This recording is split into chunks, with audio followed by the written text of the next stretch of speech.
Usted está viendo Entre Páginas de la Biblia con el pastor Robert López, llevando el mensaje de salvación a todo el mundo y capacitando a la iglesia a través del Internet.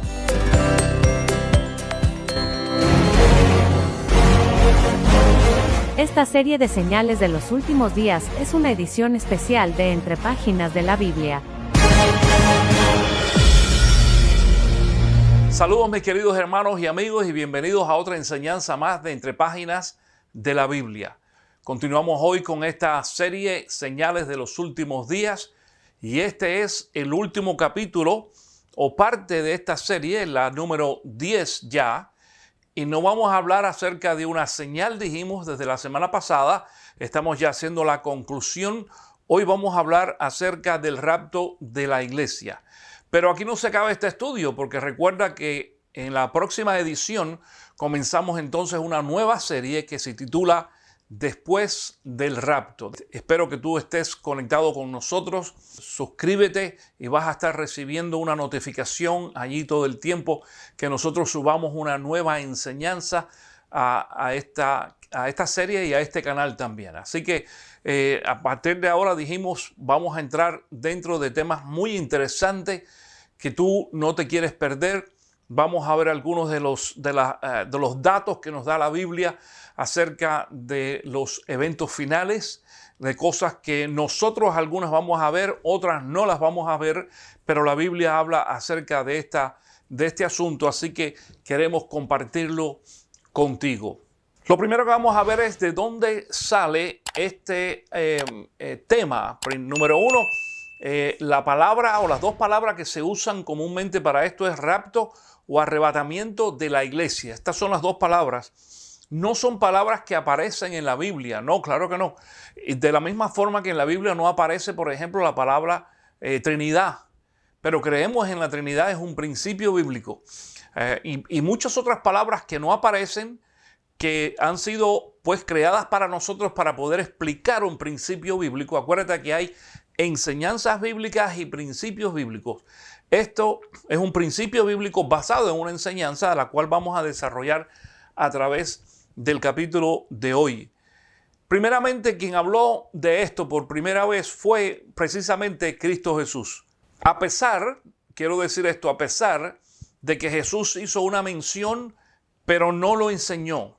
Escúchame, el Señor Jesús no enseñó acerca del rapto o el arrebatamiento de la iglesia. Sin embargo, sí lo mencionó con palabras diferentes. Mira lo que vamos a ver ahora. Por ejemplo, Juan capítulo 14, del 1 al 3 dice así: no se angustien, confíen en Dios y confíen también en mí. En el hogar de mi Padre hay muchas viviendas. Si no fuera así, ya se lo habría dicho a ustedes. Voy a prepararles un lugar, y si me voy y se lo preparo, vendré para llevármelos conmigo, así ustedes estarán donde yo esté. La frase principal allí en este texto bíblico es: vendré para llevármelos conmigo. En las diferentes traducciones que tú puedes ver allí o ediciones, está llevármelos conmigo, para llevármelos, volveré a llevármelos. Otra dice, por ejemplo, la Biblia de las Américas dice: los tomaré a donde yo voy. Hay diferentes formas de decir exactamente lo mismo.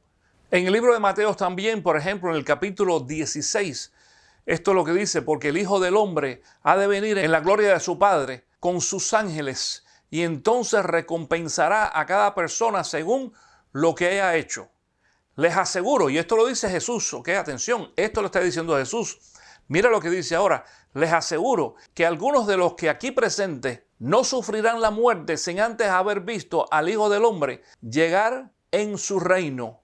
Dicen también otras traducciones: viniendo en su reino. Este texto bíblico, aunque no creas, Jesús hablando también aquí de la segunda venida, atención, porque nos da la idea, y acuérdate que dijimos que tanto Mateo 24 como Marcos 13 y Lucas 21 nos muestra un panorama que nos parece que cuando Jesús habla de su regreso, de su venida o su segunda venida, pues es todo un evento, no menciona nada acerca del rapto de la iglesia, pero sin embargo aquí Jesús ya dijo anteriormente en el texto que acabamos de leer en Juan 14 de que Él va a venir y nos va a tomar a nosotros y nos va a llevar. Es decir, nos toma y nos lleva.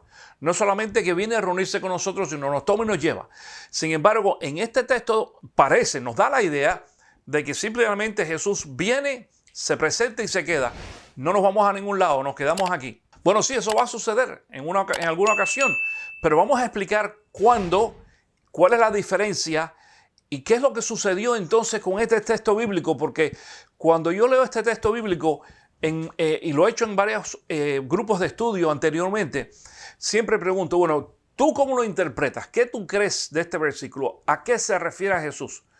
Allí en aquel momento había un grupo donde algunos dice, y al hablar de algunos, pudiera ser más de uno, no iban a morir, iban a ver la segunda venida de Cristo Jesús. Es decir, o que Jesús iba a regresar, atención, aparentemente parece que Jesús iba a regresar antes, atención de esto, de que ellos murieran. Esto es lo que nos da a nosotros a entender, eso es lo que más o menos interpretamos. Sin embargo, el texto bíblico no dice, atención a esto, que esas personas no van a morir.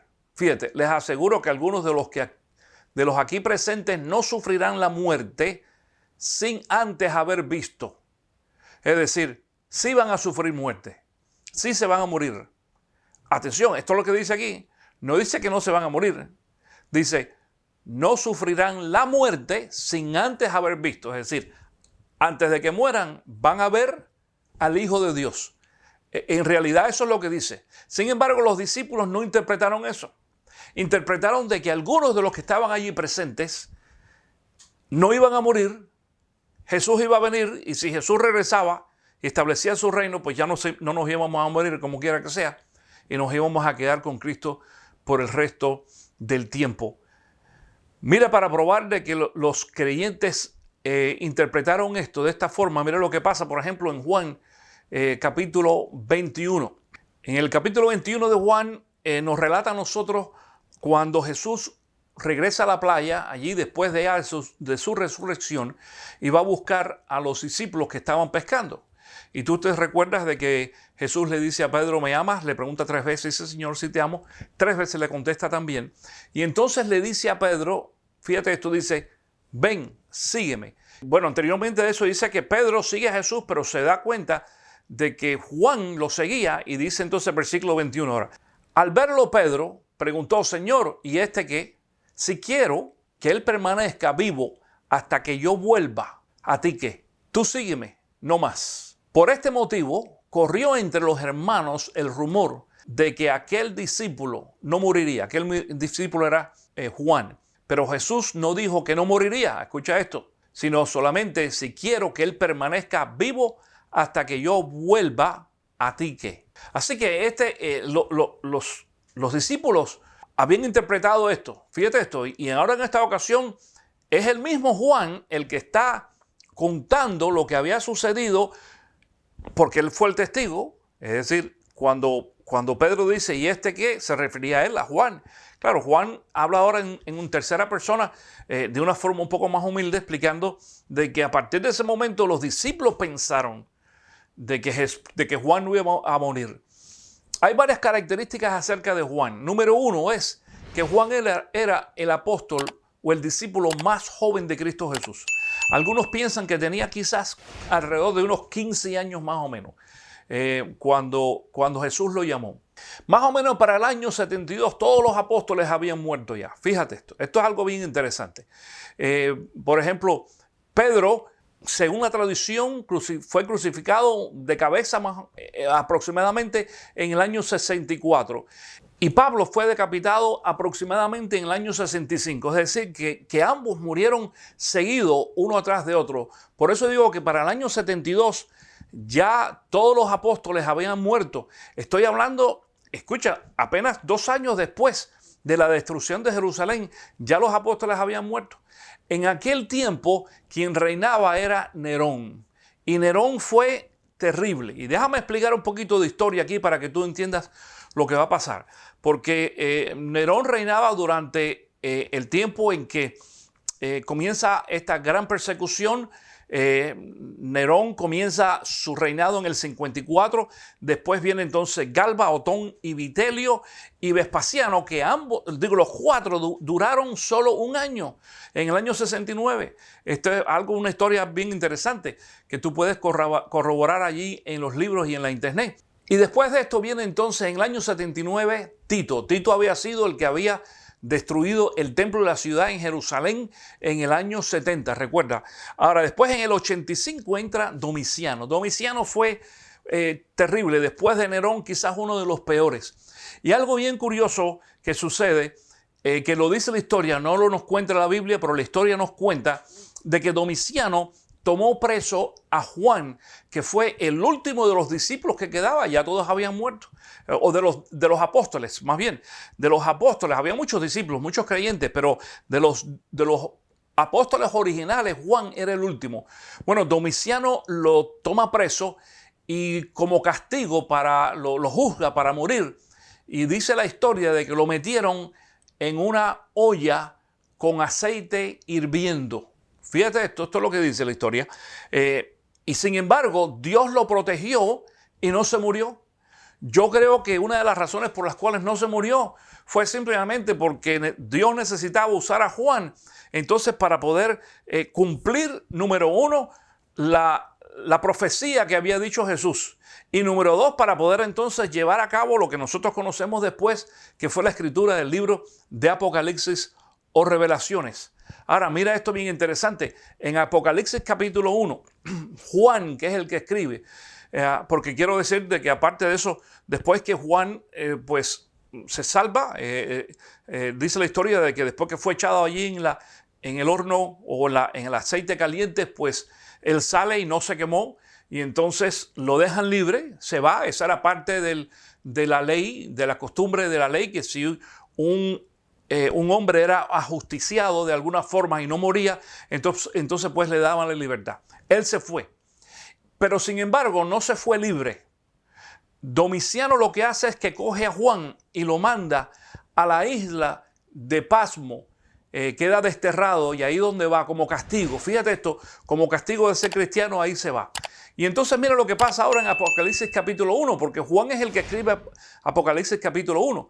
Y dice en el versículo número 10, en el día del Señor vino sobre mí el Espíritu y oí detrás de mí una voz fuerte como de trompeta que decía, escribe en un libro lo que veas y envíalo a las 7 iglesias, a Éfeso, a Esmirna, a Pérgamo, a Tiatira, a Sardis, a Filadelfia y a la Odisea. Me volví para ver de quién era la voz que me hablaba, y a volverme vi 7 candeleros de oro. En medio de los candeleros estaba alguien semejante al Hijo del Hombre. Fíjate, en ese momento entonces se cumple verdaderamente la profecía de Jesús de que algunos de los que estaban allí, que es Juan, y él lo explica también, que Jesús estaba hablando acerca de él, no moriría sin antes, atención a esto, sin antes ver a Jesús otra vez. Bueno, aquí lo está viendo. Y tú dices, bueno, pero espérate, pastor, pero dice el texto bíblico del Señor dice que lo iba a ver en su reino. Ah, espérate, pero si es que la visión de Juan era exactamente eso. Lo que Juan estaba viendo ahora era Jesucristo sentado en un trono, reinando, que va a ser lo que va a suceder entonces, mi querido hermano, aquí en la tierra en un futuro. Pero yo también digo lo siguiente, Jesús no va a ser rey, Jesús es rey. Ya Jesús está reinando sobre nosotros primeramente como creyentes, sobre el mundo entero. Lo que no ha aplicado es todavía su justicia, y eso es lo que va a venir más adelante, y de eso vamos a hablar a través de los siguientes capítulos. Junto con este tema, porque ya vemos entonces de esta forma de que, pues sí, efectivamente hay evidencias de que Jesús habla de una segunda venida y de un rapto también, pero entonces vamos a darnos cuenta, mi querido hermano, de que la enseñanza acerca del rapto, aunque Jesús no enseñó, escúchame, Jesús mencionó acerca del rapto, pero no enseñó acerca del rapto, es decir, no dio explicaciones ninguna. La razón es porque entonces deja esta enseñanza para el apóstol Pablo, que es a quien le revela, dice, este misterio. Quiero decir también esto en esta ocasión. Después que Juan escribe el libro de Revelaciones, él es liberado. De hecho, el próximo emperador lo suelta a él, lo deja libre y le permite que se vaya a Éfeso. La razón era porque Juan tenía que entregar entonces ahora estas cartas a todas estas iglesias. De ahí entendemos nosotros, escucha esto, mi querido hermano, de ahí entendemos nosotros por qué lo difícil de la escritura del libro de Apocalipsis. En Apocalipsis vemos una serie de símbolos y de señales y de nombres confundidos. Por ejemplo, cuando Jesús habla de el final del Imperio Romano, no menciona el Imperio Romano, habla de Babilonia, la destrucción de Babilonia. Sin embargo, cuando habla de la destrucción de Babilonia, las señales que da son las de Roma. Una de ellas, por ejemplo, que habla es acerca de los 7 montes. La única ciudad en todo el mundo que está asentada sobre 7 montes es Roma, precisamente el Vaticano. De eso vamos a hablar un poquito más adelante. Sin embargo, no menciona a Roma, sino menciona a Babilonia. Yo hablando con una persona que no tiene mi misma fe, aunque confiesa ser cristiano, pero no tiene mi misma fe, decía, discutíamos acerca de este tema y él no entiende de que Jesús usó el nombre de Babilonia para poder despistar. Déjame explicarte esto. Mira, si Juan sale de allí de la isla de Pasmo con una serie de documentos o cartas, o una carta larga, porque en realidad eso es lo que es Revelaciones o Apocalipsis, una carta bien larga, diciendo que el Imperio Romano iba a caer y los romanos por alguna casualidad o el mismo Domiciano anteriormente lo toma preso otra vez y lee aquello, entonces sí que le arrancan la cabeza a Juan en aquella ocasión. Pero sin embargo, al leer ese tipo de escritura, y yo creo que entiendas esto, el libro de Apocalipsis aún para muchos cristianos sigue siendo un libro difícil de entender. ¿Por qué?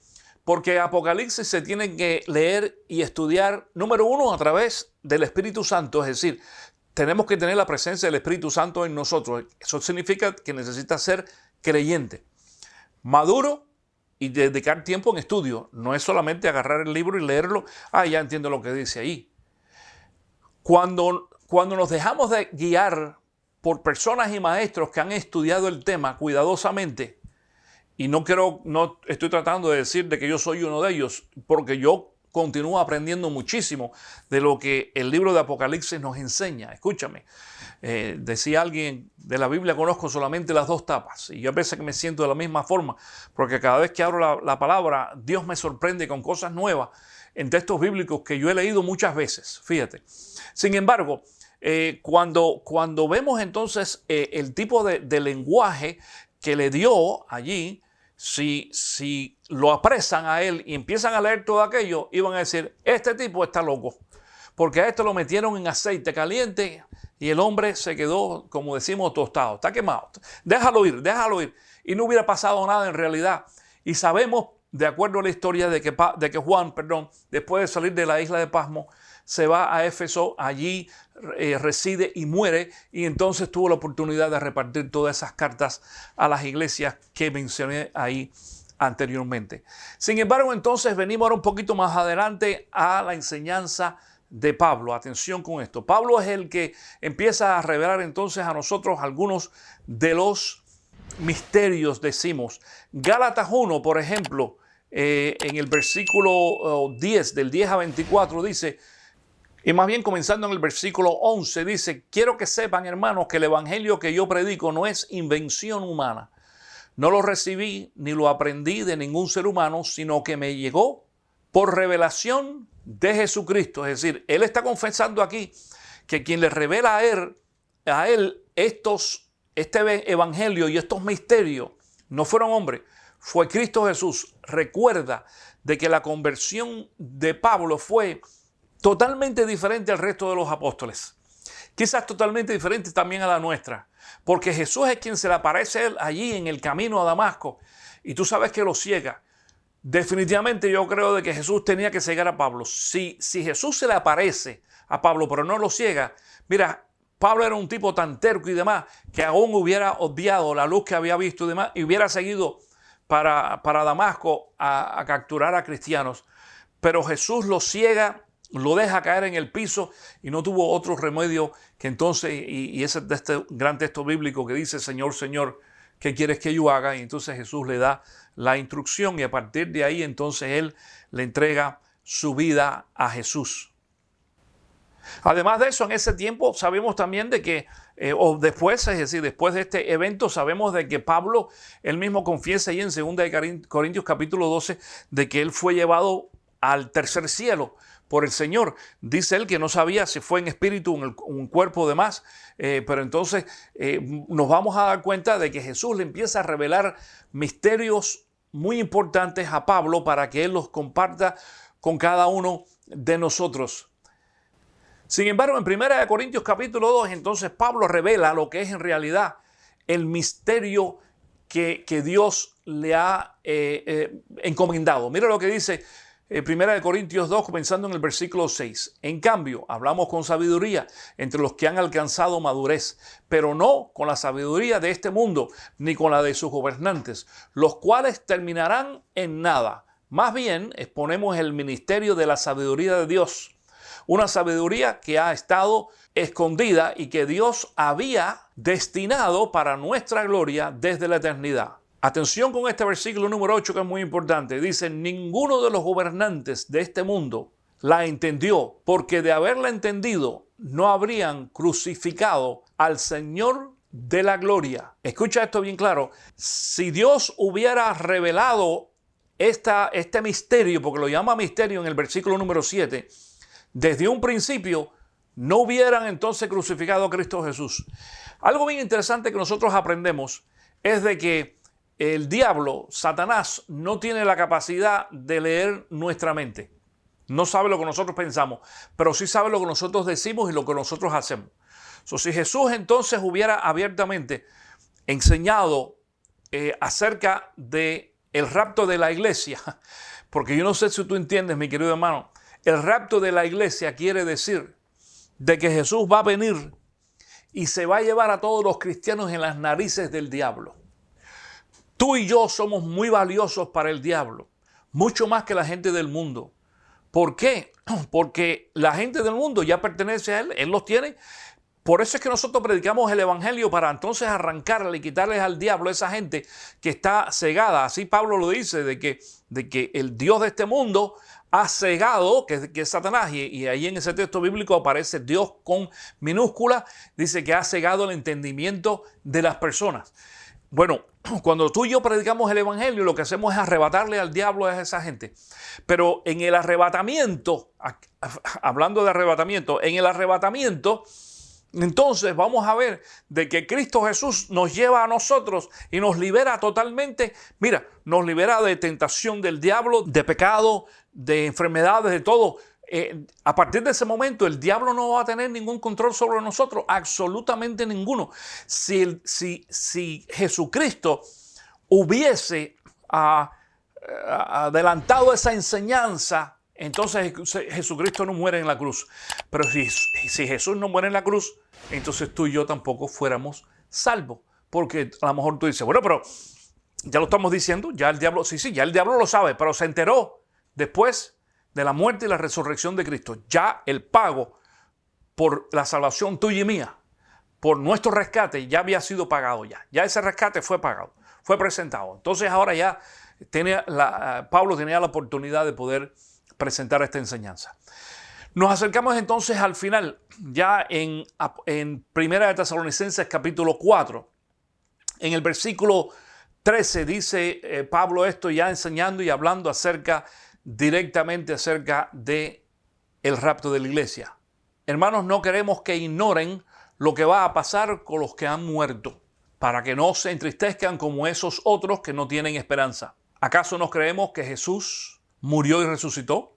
Así también Dios resucitará con Jesús a los que han muerto en unión con Él. Conforme a lo dicho por el Señor, afirmamos que nosotros, fíjate esto, conforme a lo dicho por el Señor. Pablo está diciendo que esto lo dijo el Señor, no él. Dice, afirmamos que nosotros los que estemos vivos y hayamos quedado hasta la venida del Señor, de ninguna manera nos adelantaremos a los que hayan muerto. El Señor mismo descenderá del cielo con voz de mando, con voz de arcángel y con trompeta de Dios, y los muertos en Cristo resucitarán primero. Luego los que estemos vivos, los que hayamos quedado, seremos arrebatados junto con ellos en las nubes para encontrarnos con el Señor en el aire. Y así estaremos con el Señor para siempre. Por lo tanto, anímense unos a otros con estas palabras. Esto lo dice Pablo a la iglesia de Tesalónica en la primera carta que le escribe. Y está expresando aquí simple y llanamente de que llegará el momento en que los muertos en Cristo, dice, resucitarán primero y nosotros entonces nos vamos a unir con ellos. Es decir, va a llegar el día, yo soy de los que creo que el día está muy cerca, sin tratar de alardear de fecha ni día porque no lo sabemos. La palabra dice, el mismo Jesús dijo que la fecha, el día y la hora no lo conocemos, pero sí nos dio las señales. De esto hemos estado hablando durante todo este tiempo. Y las señales que hemos mostrado indican de que ese día que Cristo va a venir por nosotros está muy cerca. Escucha esto. Y tú vas a decir, pero espérate, por fin es la segunda venida de Cristo. No. Acuérdate de que dijimos de que ahora Pablo está explicando, está aclarando.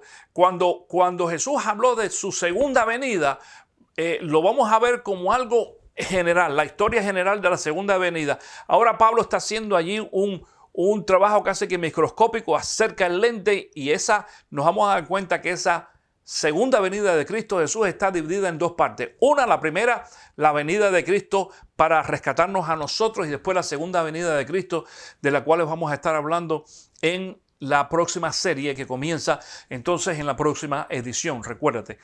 Ahora, ¿por qué nosotros los cristianos aseguramos de que este día, el rapto de la iglesia, viene antes de la tribulación? Nosotros somos pretribulacionistas. ¿Por qué lo creemos así? Bueno, porque si nos movemos entonces al próximo capítulo, en 1 Tesalonicenses, en el versículo 8 dice esto: nosotros que somos del día, por el contrario, estemos siempre en nuestro santo juicio, protegidos por la coraza de la fe y del amor, y por el casco de la esperanza de salvación. Pues Dios no nos destinó a sufrir el castigo. Atención con esto. Dios no nos destinó a sufrir el castigo, sino a recibir la salvación por medio de nuestro Señor Jesucristo.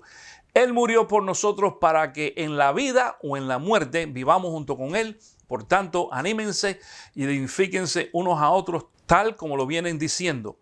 Fíjate, en esta ocasión estamos viendo de que está ya aún el apóstol Pablo poniendo o predeterminando de que para el cristiano ese día, el rapto de la iglesia, va a ser la liberación del gran juicio de Dios, el día que Dios venga a establecer juicio en esta tierra. Después que la iglesia sea levantada o raptada, mi querido hermano, automáticamente empieza lo que nosotros conocemos el periodo de los 7 años de tribulación. Tribulación y gran tribulación, de eso vamos a hablar otra vez en la próxima enseñanza. Con detalles lo voy a explicar. Pero entonces ahí es donde empieza el juicio de Dios contra el mundo. Por eso le decimos a la gente, tú no te puedes quedar aquí. Tú tienes que recibir a Cristo. Hacemos todo el esfuerzo con nuestros amigos, nuestros familiares, para que ellos reciban a Cristo, porque ellos no se pueden quedar atrás. No queremos dejar a nadie atrás.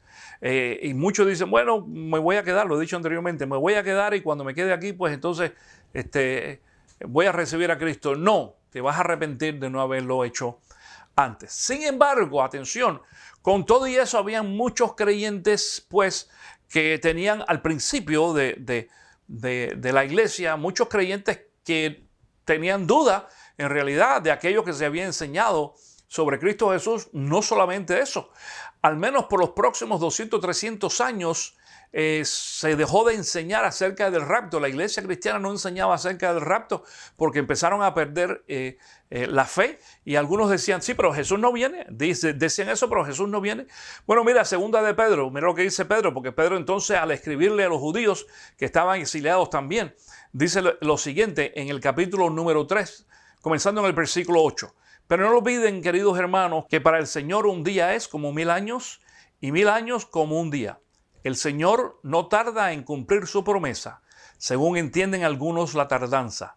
Más bien, Él tiene paciencia con ustedes porque no quieren que nadie perezca, sino que todos se arrepientan. Atención con esto. Aquí está explicando de que la tardanza de la venida de Cristo Jesús, que aquellos discípulos esperaban inmediatamente, es simplemente para que nos dé tiempo a nosotros a predicar el Evangelio y que más y más personas se conviertan y se vayan con nosotros. Regresamos al mismo texto entonces. Ahora, 2 de Pedro, capítulo 3, versículo 14 dice: por eso, queridos hermanos, mientras esperan estos acontecimientos, esfuércense para que Dios los halle sin mancha y sin defecto y en paz con Él. Tengan presente que la paciencia de nuestro Señor significa salvación. Y mire lo que dice aquí, tal como lo explicó también nuestro querido hermano Pablo con la sabiduría que Dios le dio. Atención con esto, mi querido hermano, porque en esta ocasión Pedro está ratificando esa sabiduría de la cual Pablo hablaba anteriormente allí en el libro de Efesios, donde él explica y dice: mira, espérate, esta sabiduría no viene de mí, viene de Dios. Esto es parte del secreto o aquellas cosas que Dios había reservado para nosotros, la iglesia, después de la muerte y la resurrección de Cristo Jesús. Es decir, Pedro está enseñando en base a lo que él aprendió específicamente de Pablo. Pablo es el que lo enseña a él y ahora le está enseñando al resto de los hermanos acerca de lo que Pablo escribió. Quiero que sepas de que Pedro escribe esto aproximadamente en el mismo tiempo que Pablo muere, por ahí por el año 64, 65, cuando más. En ese tiempo también entonces Pablo fue ajusticiado en Roma. Ahora la pregunta es ahora en esta ocasión, bueno, ese rapto de la iglesia del cual habla el apóstol Pablo en 1 Tesalonicenses, ¿cómo va a ser eso? Porque él dice ahí de que los muertos en Cristo van a resucitar primero y nosotros entonces vamos a ser transformados. Bueno, nos vamos a unir con ellos. Pero escucha esto. Ahora en 1 Corintios capítulo 15, Pablo explica entonces con detalle cómo va a ser ese evento. Mira lo que dice comenzando en el versículo 51. Fíjense bien en el misterio que les voy a revelar. Otra vez la palabra misterio. Escucha esto. No todos moriremos, pero todos seremos transformados. Es decir, aquellos de los que quedamos aquí vamos a ser transformados en un instante, en un abrir y cerrar de ojo, al toque final de la trompeta. Pues sonará la trompeta y los muertos resucitarán con un cuerpo incorruptible y nosotros seremos transformados.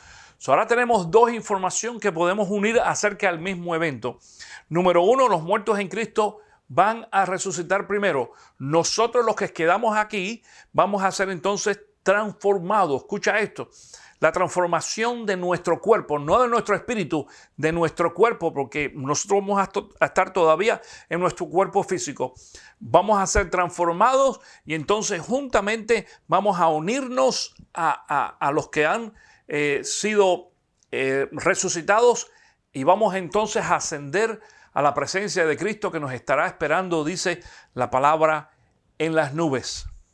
Pero también dice aquí en esta ocasión algo bien interesante. En el versículo 52 dice: en un instante, en un abrir y cerrar de ojo. Es decir, ese evento no es un proceso, va a ser un evento. Ese evento va a suceder tan rápido como tú y yo podamos entonces abrir y cerrar los ojos, el parpadeo. ¿Qué tanto te demoras tú en parpadear? Ese es lo que va a durar. Yo voy a estar hoy aquí y de pronto estaré en la presencia del Señor, simplemente. Por eso Pablo dice en otra ocasión, dice que ausentes del cuerpo, presentes con el Señor. Eso es lo que nos enseña la palabra. Y entonces nos damos cuenta de que ese proceso es rápido, inmediato, enseguida. No sé si tú has tenido la oportunidad de aprender algo nuevo en el día de hoy. Yo sé que muchos de ustedes ya conocen este tema y lo he escuchado en varias ocasiones. Si tienes alguna pregunta, me puedes escribir comentarios, tanto como si no estás de acuerdo conmigo, me puedes escribir allí a entrepáginasdelabiblia@gmail.com y podemos establecer pues una forma de contacto y yo continúo aprendiendo de todas maneras, además, es decir, de los demás. Escucha, yo estoy estudiando estos temas diario, todos los días. Esto no es una cuestión de una vez a la semana.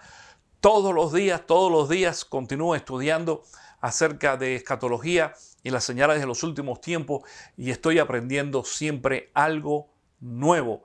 Ninguno de nosotros, no importa si tú tengas una maestría, un doctorado, lo que tú tengas, nos vamos a presentar delante del Señor Jesús sabiéndolo todo. Va a haber muchas cosas todavía que nosotros necesitamos aprender y vamos a tener muchas preguntas quizás para el Señor el día que lleguemos allá.